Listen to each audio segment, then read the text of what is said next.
Good morning, Year 11, and welcome today to your screencast for America, Opportunity and Inequality, 1920 to 1972.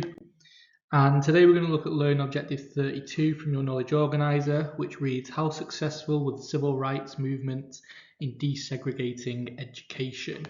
There's a lot to unpack there, and we will do that momentarily. But to begin with, the Civil Rights Movement, also known as the Civil Rights Campaign.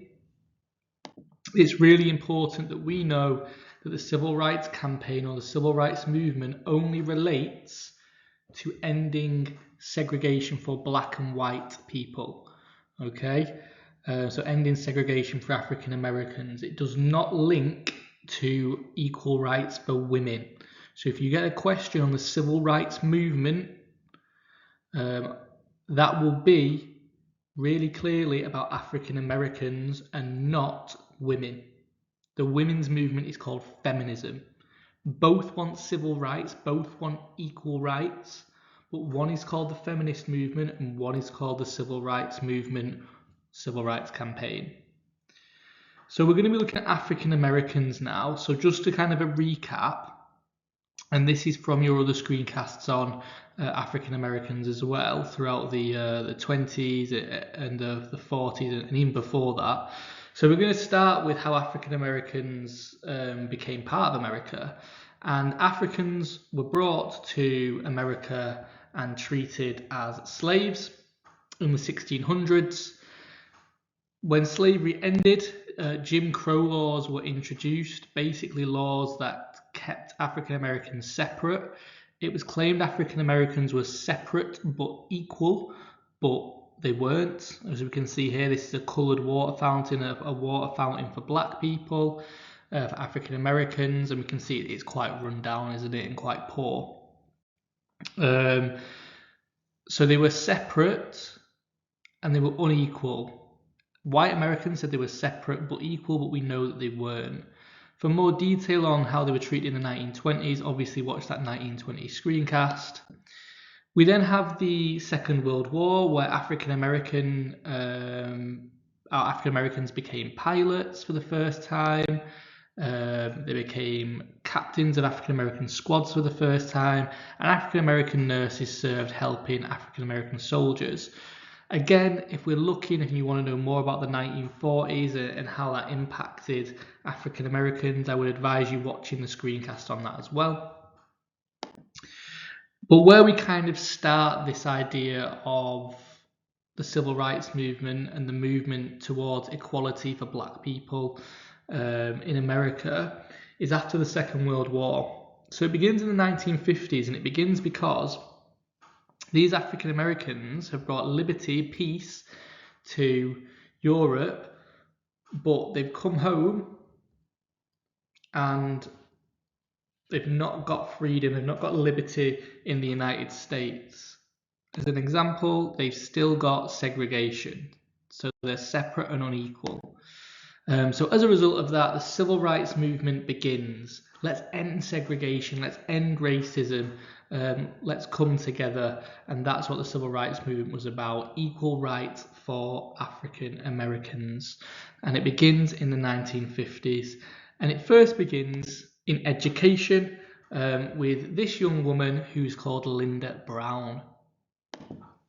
So I would really advise you going to a Knowledge Organiser and you reading through about Linda Brown, but basically her father took the education board to court because he wanted her to go to a better school and a closer school, and the only close school was a whites only school, and he thought that was unfair, that schools shouldn't be segregated. So we have Brown versus Board in 1954. This is where the Supreme Court rules that segregation in education was illegal. So we can see this here. The High Court bans segregation in public schools. It bans black and white people from being separate in education, meaning black children could finally go to white schools. This is really significant for a number of reasons. It ends segregation in education. But if we're going further than that and we think, right, but what's the impact of that? Well, we know the facilities for African Americans aren't as good as white people. So these African Americans, if they go to previously white-only schools, they're going to get better funding, they're going to get a better education, leading to better life chances for them. Okay, so it's really, really important to know that. But again, with any new ideas, there's always opposition. So this was kind of some opposition that was about desegregating education. So race mixing is communism. Stop the race mixing. Keep America white, for example. So again, kind of linking to that fear of communism, isn't it? But now saying, well, if you want black and white people together, you're a communist. Okay, making people or trying to make people stop supporting the desegregation for African Americans. And this sort of opposition should tell us straight away that things don't go smoothly. So in 1957, no sevens coming up there. Little Rock in Arkansas, so a school in a place called Little Rock. 9 African American pupils tried to go to this all-white high school, and basically the governor at the time of Arkansas said, no, we are not desegregating. He breaks the law, and President Eisenhower then has to step in and say they absolutely are allowed to go to this school. It is the law by the Supreme Court that they are allowed to go, so they will be going to this school. So he overrules the governor of Arkansas. Now this is really significant because it is the president, the first time a president has supported a law that supports African Americans. So for example, we know that in the 1920s, African Americans had the right to vote. But because of the grandfather law, it stopped loads of them.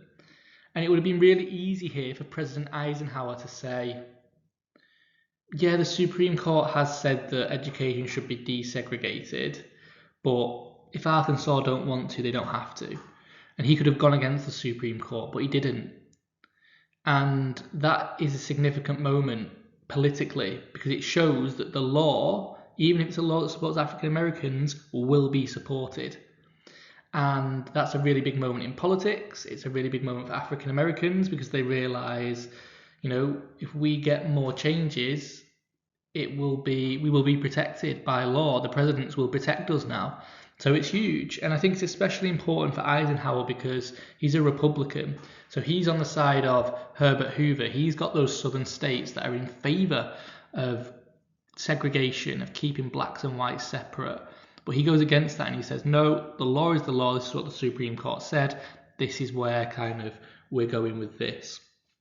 So again, for the ideas of Brown v. Board and Little Rock, I would really advise you go into your knowledge organiser to remember the key details about each event and then thinking about the groups for its impact. So how does it impact WASPs? How does it impact politically? How does it impact African Americans socially?